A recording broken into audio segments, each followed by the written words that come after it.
Now we are coming to question number 8। ये एक बहुत बहुत बहुत और बहुत इंपॉर्टेंट क्वेश्चन है। इसके ऊपर बेस तो मुझे ही लगता है कि भाई एक क्वेश्चन तो मैं ही गारंटी कर सकती हूँ कि किसी ना किसी फॉर्म में जरूर आएगा। इसका मतलब ये नहीं कि सेम क्वेश्चन आएगा, इस कॉन्सेप्ट के ऊपर बेस्ड एक क्वेश्चन हर क्वेश्चन पेपर में जनरली होता है।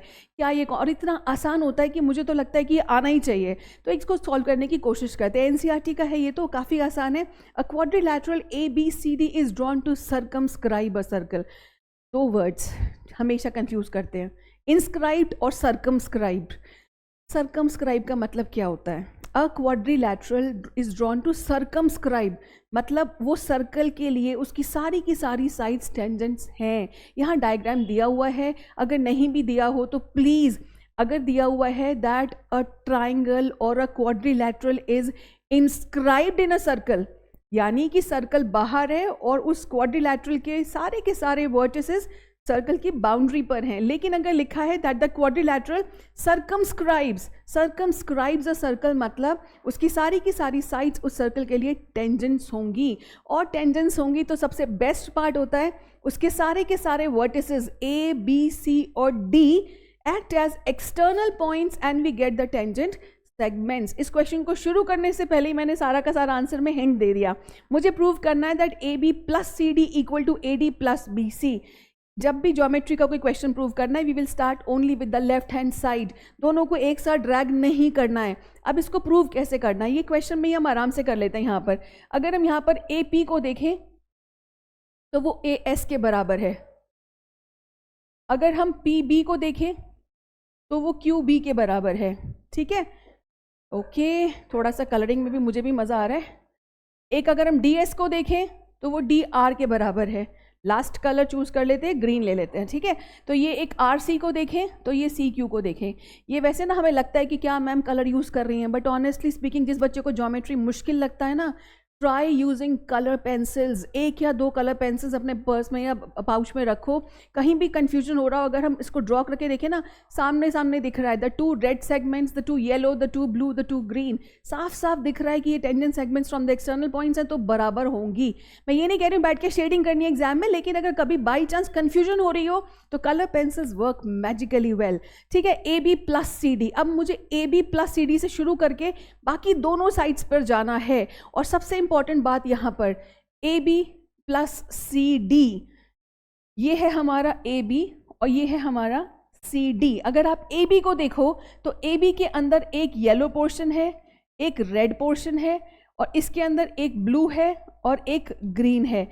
ऐसे ही कॉम्बिनेशंस दूसरी दोनों साइड्स पर भी हैं। मुझे सिर्फ इनको रिप्लेस और रीअरेंज करना है। इसी टेक्निक से हम बाकी सारे क्वेश्चंस भी हम सॉल्व कर सकते हैं जहां पर कोई भी पॉलीगन एक सर्कल को सर्कमस्क्राइब करता है।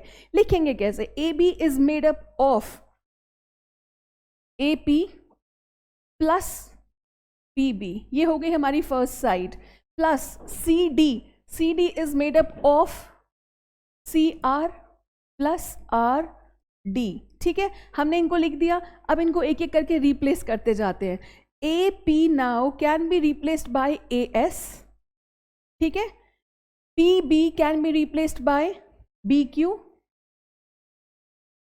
CR can be replaced by CQ and RD can be replaced by DS। आप ये देखो जैसे जैसे हमने AB और CD के सेगमेंट्स को लिया और दोनों बाकी की साइड्स के पोर्शंस में कन्वर्ट कर दिया, बस अब इनको रीअरेंज करना है। मुझे राइट साइड पे बनाना है AD is made up of AS and DS। So AS and DS अगर मैं इनको रीअरेंज कर दूं तो ये मिलके बना देता है AD and BQ and CQ मिलकर बना देता है BC। ये आ गया हमारा LHS इक्वल टू RHS। ठीक है, आसान सा क्वेश्चन था। अब हम चलते हैं क्वेश्चन नंबर 9। ये क्वेश्चन नंबर 9 एक ऐसा क्वेश्चन है जो मुझे तो लगता है बहुत आसान है, लेकिन as an examiner I have seen children making maximum mistakes in this question. इसको मैं थोड़ा आराम से समझाती हूँ, ध्यान से सुन लो। अगर आप कोई गलती नहीं कर रहे हो तो pat yourself and you are doing a good job, लेकिन अगर गलती कर रहे हो तो इस क्वेश्चन को ध्यान से कर लो। This is one of the most frequently tested questions in the board exam. X Y and X dash Y dash are two parallel tangents to a circle with centre ओ।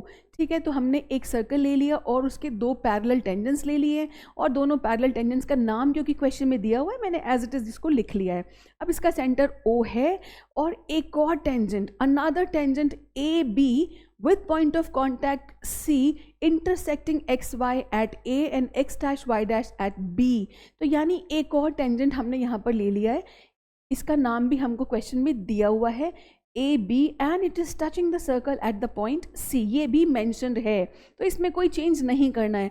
मुझे क्या प्रूव करना है इस क्वेश्चन में? हमें prove करना है that angle A O B is equal to 90 degree. Now इसका सेंटर ले आते हैं और फिर हम इसको ज्वाइन कर देते हैं A to O and B to O. ये डायग्राम बुक में दिया हुआ है जिसकी वजह से कई बार बच्चे बहुत कंफ्यूज हो जाते हैं। मैंने इसलिए इस डायग्राम को रीड्रॉ करना बेटर समझा। क्यों रीड्रॉ करना बेटर है वो मैं नेक्स्ट पॉइंट में एक्सप्लेन करने वाली हूँ। मुझे प्रूव करना है angle A O B. And one more thing which I have been telling in all my modules, maths के कोई भी क्वेश्चन में, किसी भी क्वेश्चन में जो इन्फॉर्मेशन दी हुई है वो किसी वजह से दी हुई है, उसको हमें कहीं ना कहीं यूज़ करना है। पहले हमको दिया हुआ है पैरेलल टेंजेंट्स हैं और एक और टेंजेंट है जो पॉइंट ऑफ कॉन्टैक्ट पे सी है। दोनों बाकी पैरेलल टेंजेंट्स के भी पॉइंट्स ऑफ कॉन्टैक्ट हम मार्क कर लेते हैं। उन दोनों कॉन्टैक्ट्स को मैंने मार्क कर लिया P एंड Q। अब हमारा सबसे पहला काम होता है कि सेंटर को पॉइंट्स ऑफ कॉन्टैक्ट से ज्वाइन करना ताकि हमारे पास रेडियाई मिल जाएं। अब यहाँ पर मैं ये नहीं बोल सकती हूँ join POQ, I know POQ will be a diameter, लेकिन ये कन्वर्स है क्वेश्चन नंबर 4 का। क्वेश्चन 4 में हमने क्या प्रूव किया था कि एक डायामीटर के एंड्स पर अगर टेंजेंट्स बनाए जाएं तो वो पैरेलल होते हैं। अब यहाँ पर अगर दो पैरेलल टेंजेंट्स के पॉइंट्स ऑफ कांटेक्ट को ज्वाइन किया जाए तो वो डायामीटर होता है। Is a question to be proved. इसको हम यहाँ पर टेकन फॉर ग्रांटेड लेकर एज्यूम नहीं कर सकते। अगर आप इसको प्रूव करते हो तो आप लिख सकते हो POQ will be the diameter, अगर नहीं तो avoid using this one statement.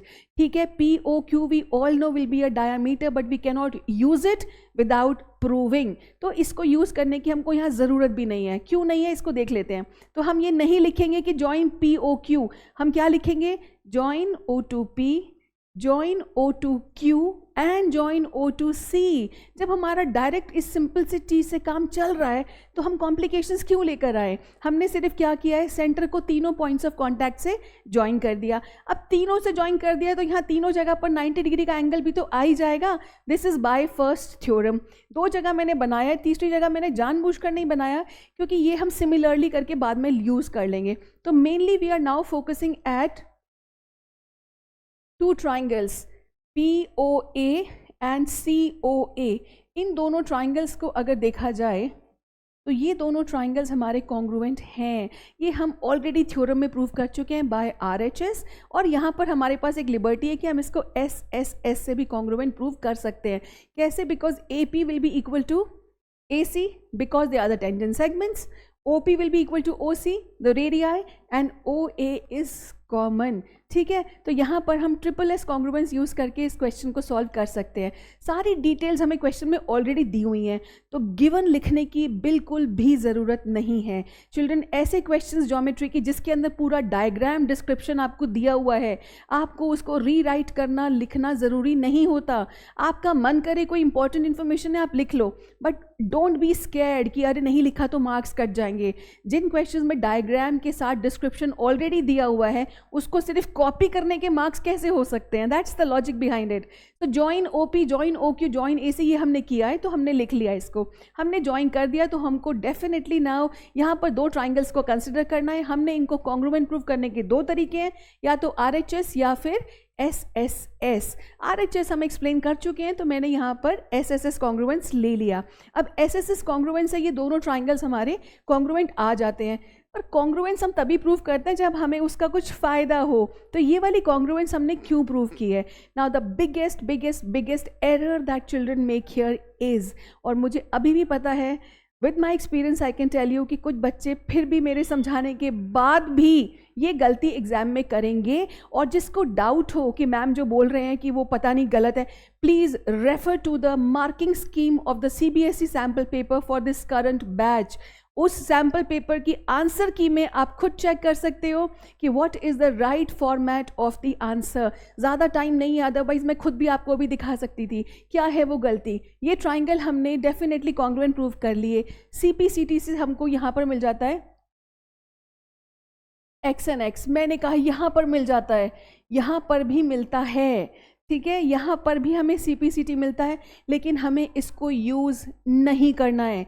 I repeat children, हमें इसको यूज़ नहीं करना है, इसको यूज़ करना है। अभी बहुत ज़्यादा टाइम नहीं है, so I am just telling you the right answer. I am not going into the depth कि यहाँ पर क्यों नहीं करना है।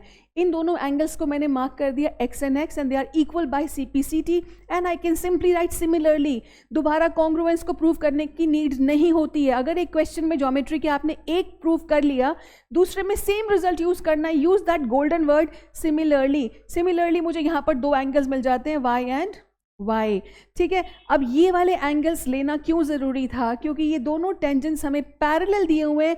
Then AB acts as a transversal and these two angles 2x and 2y will be supplementary angles being co-interior, ठीक है। तो ये हमें यहाँ पर यूज़ करना है।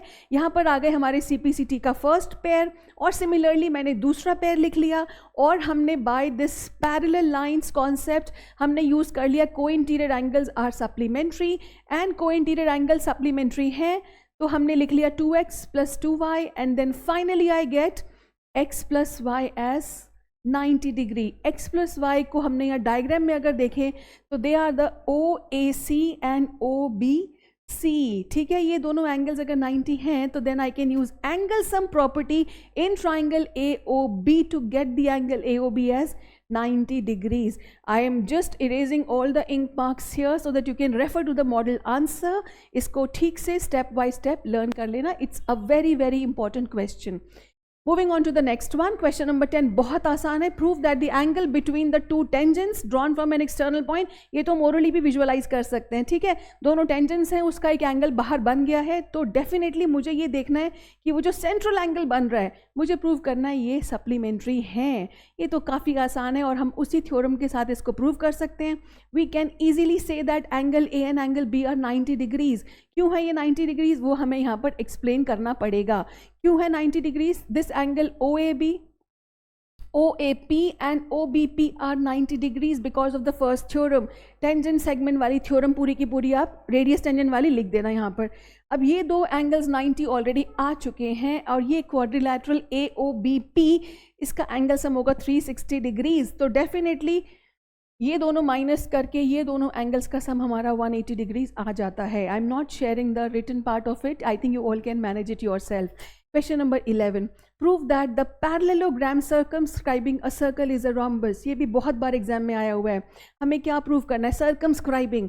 फिर से सर्कमस्क्राइबिंग का मतलब है वो चारों की चारों साइड्स इस सर्कल को टेंजेंट होंगी, ठीक है। तो हमें प्रूव करना है अगर ये ऐसा क्वाड्रिलैटरल है जो पैरेललोग्राम है, तो वो parallelogram will be a special case of being a rhombus, ठीक है। तो इसके अंदर हम यूज़ करेंगे क्वेश्चन नंबर 8 वाला कॉन्सेप्ट। क्वेश्चन नंबर 8 में हमने जो प्रूव किया था वो रिजल्ट में यहाँ पर डायरेक्टली यूज़ कर रही हूँ, आप लेकिन उसको एग्जाम में प्रूव करके दिखाओगे। हमने क्या प्रूव किया था? That AB plus CD is equal to AD plus BC। ये हमने प्रूव किया था क्वेश्चन नंबर 8 में। और कैसे प्रूव किया था वो भी है, यहाँ से टेंजेंट सेगमेंट्स इक्वल हो जाएंगी, ये वाली इक्वल हो जाएंगी, ये वाली इक्वल हो जाएंगी, और ये वाली, तो ये दोनों को स्विच ओवर किया, इनको स्विच ओवर किया, उससे हमको ये रिजल्ट मिल जाता है, ठीक है। बट फिलहाल हमको क्या प्रूव करना है? It's a rhombus. एक पैरेललोग्राम और रोम्बस में सिर्फ एक छोटा सा फर्क है, ऑपोजिट साइड्स तो बराबर हैं ही पैरेललोग्राम की, मुझे एडजेसेंट को कंपेयर करना है। अब अगर AB प्लस CD हमने लिया हुआ है लेफ्ट साइड पर, और AB और CD तो दोनों बराबर हैं, तो इसको हम लिख सकते हैं 2 टाइम्स ऑफ AB, ठीक है। और AD प्लस BC मतलब 2 टाइम्स ऑफ BC, ठीक है। 2 कैंसिल हो गया, तो मुझे मिल जाता है AB इक्वल टू BC। तो एक ऐसा पैरेललोग्राम जिसमें एडजेसेंट साइड्स भी बराबर हैं, वो तो डेफिनेटली रोम्बस ही होगा। फिर भी एक बार इसको देख लेते हैं कि इसको एग्जाम में हमें लिखना कैसे है। हमने इसके लिए सेंटर मार्क कर लिया है, डेफिनेटली पॉइंट्स ऑफ कॉन्टैक्ट को भी हमें मार्क करना पड़ेगा। और in a parallelogram opposite sides are equal, अगर वो इक्वल हैं तो ये हम प्रॉपर्टी लिखकर यहाँ पर एक फर्स्ट लाइन स्टार्ट कर सकते हैं। Then 2 times of A B will be what, A B plus C D. और A B plus C D को बिल्कुल वैसे ही क्वेश्चन नंबर 8 के जैसे हम उसको कन्वर्ट करके लिख देंगे। मैं डिटेल्स यहाँ नहीं दिखा रही हूँ क्योंकि हम ऑलरेडी क्वेश्चन 8 को डिटेल में डिस्कस कर चुके हैं। तो 2ab से स्टार्ट किया, उसको स्प्लिट किया ab प्लस सी डी, उसको कन्वर्ट करके लिखा ad प्लस बी सी, और वो आ जाएगा हमारा 2 times of B C. Cancel किया तो हमारे पास ab equal to B C आ गया and that makes it a rhombus. ठीक है, आसान क्वेश्चन है, काफ़ी इंपॉर्टेंट है ये। बेसिकली क्वेश्चन 8 + 1 एक्स्ट्रा स्टेप है।